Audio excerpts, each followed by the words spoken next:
Okay, in this video we're just going to have a look at using filters on the vintage Helios lenses.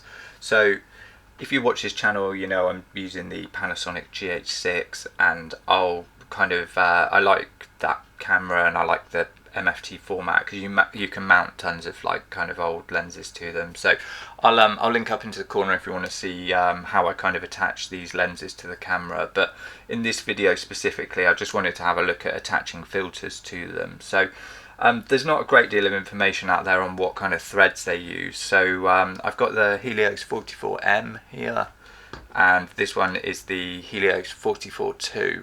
So if you plan on getting either of these lenses, the 44M, or at least a copy I've got, the filter thread for it is a 52mm, so I can fit that one onto there.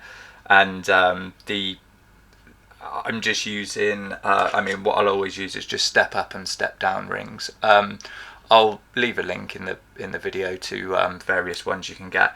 I mean, these are pretty good because they're just cheap and they work for. I've got like a variety of different filter threads, so I tend to usually get a larger filter, and then I'll just step up to kind of fit on that filter. And vintage lenses are all a little bit different, so it's really useful just to have a set of these like handy. And on the 44-2, it's different. So on this one, it's a 49mm thread. So you've got a 49 for the 44-2 and a 52 for the 44M. So that's essentially the filter threads that you're going to need. And like I say, if you buy a set of step up rings, you're essentially sort of covered along that whole range. And luckily they use two different ones anyway. So you know, if you have both, you're sort of covered for both of those anyway, and depending on how many sets of these you've got, you'd be able to keep filters mounted on there or whatever you want to do. But the other thing to bear in mind, once you start putting these threads on, quite often the caps that you get with them, they're not always the best. Like this is just like, it's just like a rubber cap that just kind of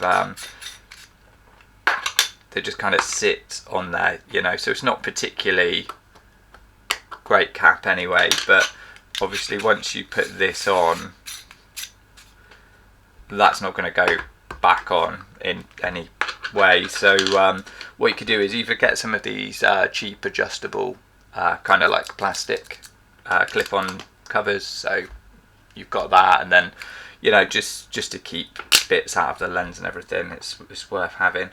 Or you can use these rubber type ones, and I don't generally use these with my normal lenses, but with vintage lenses I actually find that they fit in really nicely to them. They kind of, you don't have to like stretch them or mess around with them too much. They actually fit really nicely over the top. So for this purpose I actually quite like these covers. Like I say, they're not always my favourite ones to use, but for this I actually find they're pretty good. So yeah, again, I'll leave a link. These are all really cheap accessories, you know, cheap lens cap, cheap like rubber covers, and step up, step down rings.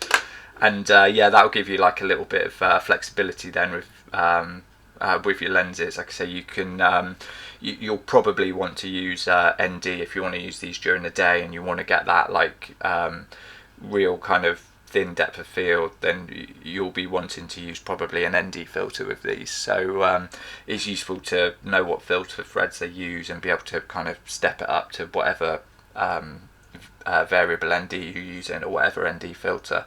And also you could use kind of creative filters over the top as well, and that's kind of where these lenses are nice. You know, they've got like a nice bit of character, you get quite a unique look out of them, so you could mix them over with some other filters and, you know, kind of make some quite interesting video straight out of camera.